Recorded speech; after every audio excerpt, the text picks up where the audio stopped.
hanya bertahan 10 bulan, keuntungan dari usaha kaos dan tabungan selama ini ditaruh di bisnis itu, dan ternyata rugi hilang semuanya. Dalam waktu 10 bulan saya rugi 150 juta rupiah.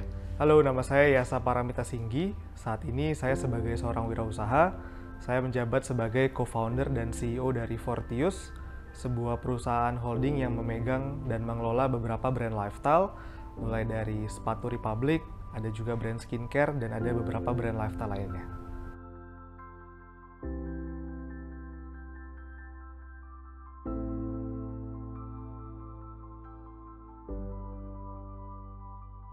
Dari kecil saya sebenarnya nggak pernah terfikir sama sekali untuk menjadi seorang pengusaha. Karena saya melihat role model di keluarga semuanya adalah kerja kantoran. Saya berpikir mungkin masa depan saya juga akan sama seperti keluarga-keluarga di rumah. Tapi ada satu kejadian yang mengubah hidup saya, yang menampar hidup saya pada saat itu, yaitu pada saat usia saya sekitar 15 tahunan. Pada saat itu saya baru aja lulus SMP 3 dan naik ke SMA 1, dan kebetulan kakak kedua saya baru saja masuk kuliah di tahun sebelumnya, dan di tahun yang sama juga, waktu itu bokap kena serangan jantung. Bokap kena serangan jantung karena ada 3 penyempitan pembuluh darah, dan dokter mendiagnosa harusnya bokap ini menjalani operasi pemasangan ring. Ada 3 ring yang harusnya dipasang, dan biaya sangat besar sekali. Tapi waktu itu karena beban biaya pendidikan buat anak-anak di keluarga lagi banyak banget, saya baru masuk SMA, kakak kedua juga baru aja masuk kuliah. Akhirnya bokap memutuskan untuk menunda operasinya dan mencari pengobatan lain untuk penyakit jantungnya, karena uangnya ini lebih diutamakan untuk biaya pendidikan saya dan kakak kedua saya. Itu benar-benar tamparan keras banget buat saya, karena saya yang awalnya anak yang nggak pernah berpikir masa depan mau kayak gimana, harus kerja, pokoknya ke sekolah ya pokoknya tujuannya buat main-main aja, atau ketawa-ketawa aja, main sama temen, nongkrong-nongkrong. Akhirnya saya mulai berpikir, kayaknya mulai titik ini saya harus bisa hidup mandiri, saya harus bisa gantian support ke keluarga.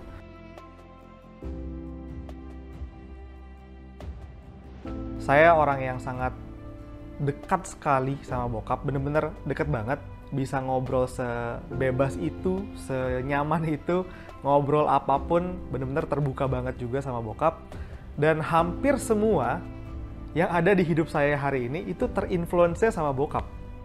Saya sekarang bisa punya satu brand sepatu, itu karena bokap juga. Karena bokap itu kerja di dunia sepatu puluhan tahun, sampai akhirnya pensiun terakhir.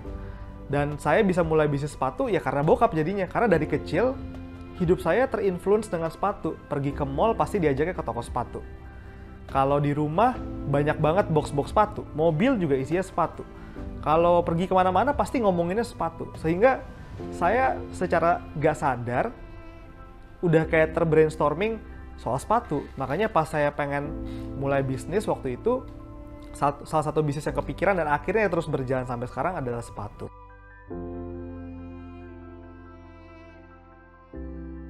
Jadi pertama kali sebenarnya saya mulai dapat duit untuk hidup saya, pertama kali banget, itu sebenarnya bukan dari usaha dulu. Jadi waktu SMA 1, pertama kali saya dapat uang itu adalah kerja di event organizer. Karena waktu itu kan zaman saya SMA, banyak banget tuh event organizer yang ngadain acara-acara buat Sweet 17 party teman-teman yang cewek, terus pensi anak-anak SMA, terus acara cup-cup gitu, acara-acara di mana-mana deh, banyak banget. Dan saya adalah orang yang kerja di event organizer ngurusin acara-acara itu. Dan bahkan sering banget kalau teman sekolah saya ngadain Sweet 17 party, teman-teman yang lain jadi tamunya, saya jadi tim panitianya gitu. Entah jadi MC-nya, jadi tim dekornya, ya tim ngapa-ngapain aja semuanya. Saya masih ingat satu hari kalau ada event dibayar 350.000. Pernah juga bikin kedai kopi, namanya Kedai Ini Teh Kopi, itu waktu saya SMA 2, SMA 3 kalau nggak salah. Itu di Jalan Panjang Kebonjeruk, hanya bertahan 10 bulan, keuntungan dari usaha kaos dan tabungan selama ini ditaruh di bisnis itu, dan ternyata rugi hilang semuanya. Dalam waktu 10 bulan saya rugi 150 juta rupiah, lebih bahkan. Jadi benar-benar masa-masa awal sebelum titik membangun sepatu itu benar-benar panjang banget sih.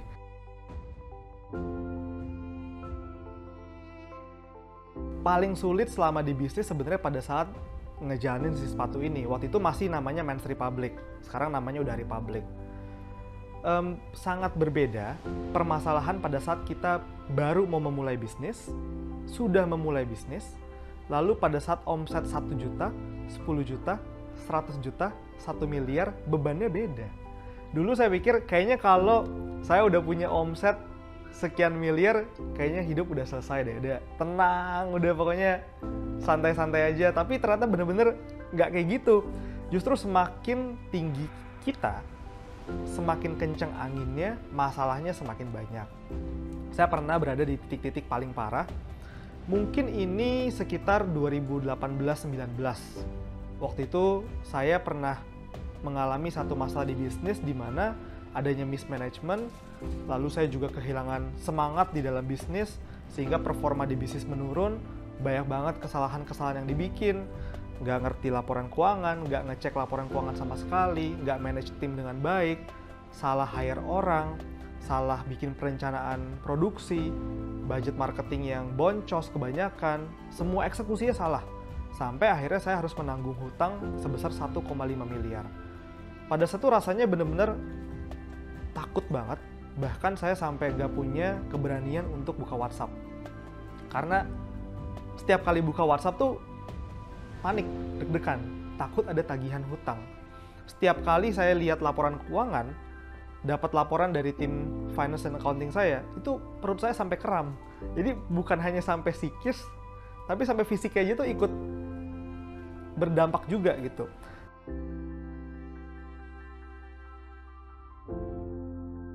Saya belajar meditasi. Saya belajar meditasi dimulai dari latihan meditasi 1 hari 3 menit. Jadi selama sehari saya meditasi 3 menit, hanya fokus memperhatikan nafas masuk dan nafas keluar. Saya belajar untuk menjadi manusia yang lebih sadar. Sesederhana itu aja, kesannya kayak, kok dari meditasi 3 menit 1 hari bisa berdampak sih? Karena semuanya itu, masalah itu berawal dari diri saya, dari mentalnya dulu. Pada saat saya memperbaiki mental diri saya, pikiran lebih jernih, hati juga lebih plong, pasti punya energi untuk ngadepin masalah di bisnis, ngadepin masalah hutang yang banyak, dan lain-lain pasti ada. Jadi saya mulai dari situ. Dari akhirnya saya meditasinya makin lama, intensitasnya makin sering juga, akhirnya saya jadi orang yang lebih semangat. Dari sesimpel bisa tidur tepat waktu dan bangun pagi, olahraga, makan sehat, sampai bisa turun 20 kilo. Akhirnya punya keberanian lagi datang ke kantor. Bahkan sampai semua tim saya ajarin meditasi. Kita meditasi pagi setiap hari di kantor. Terus habis itu ngelihat masalah udah lebih santai, lebih nggak reaktif. Karena masalah itu terjadi di luar kontrol, tapi yang bisa kita kontrol ada respon terhadap masalah itu. Nah, pada saat saya tenang, saya sadar, saya punya respon lebih bagus dalam menghadapi masalah. Sampai berangsur-angsur mungkin dalam waktu setahunan lebih, hutangnya selesai, tim saya juga mulai bisa bangkit lagi, saya hire banyak orang lagi, berada di kondisi yang baik, penjualan juga semakin baik lagi. Jadi benar-benar dimulainya itu adalah dengan membenahi diri sendiri dulu.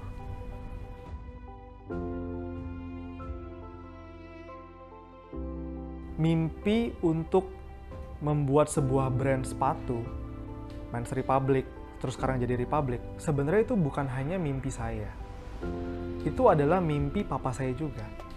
Mimpi seorang ayah yang dilanjutkan sama anaknya. Karena saya masih inget banget dengan jelas, dulu kalau lagi road trip berdua bareng sama bokap tuh selalu bilang, gue nih pengen banget deh suatu hari bikin brand fashion. Pengen banget suatu hari bikin brand sepatu kalau misalnya resign dari kantor gitu.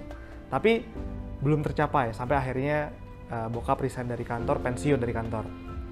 Jadi pada saat saya ingat, wah ternyata yang saya jalankan hari ini bukan cuma mimpi saya loh.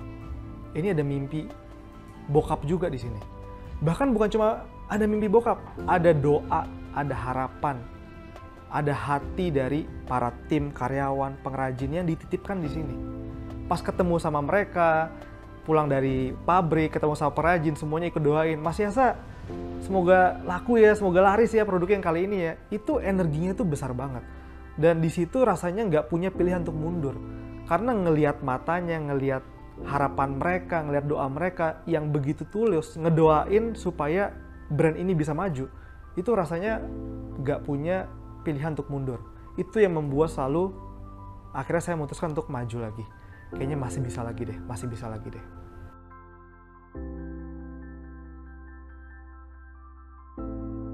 Selama 1,5 tahun terakhir, mulai dari COVID awal di Indonesia, saya adalah orang pertama di kantor yang tidak mengambil gaji, dan orang terakhir di kantor yang akan mengambil gaji. Jadi saya sacrifice hidup saya untuk bisnis ini. Orang tanya, terus lu kerja buat apa? Nggak ada rewardnya, nggak ada gajinya, dividen pun belum ada, nggak diambil. Saya kerja untuk hati, karena saya suka ngerjainnya. Saya happy, saya punya kepuasan batin saya bikin sebuah brand dari sketch, ngegambar dari awal, kita taruh jiwa kita di sana, taruh soul-nya di sana, kita kasih DNA-nya di sana, sampai dipakai sama orang. Orang bangga pakai itu. Itu bayaran tertinggi buat saya sebagai pencipta brandnya. Jadi yang membuat saya bisa bertahan sampai sekarang adalah saya bekerja dengan hati. Bahkan bukan bekerja dengan hati, saya berkarya dengan hati.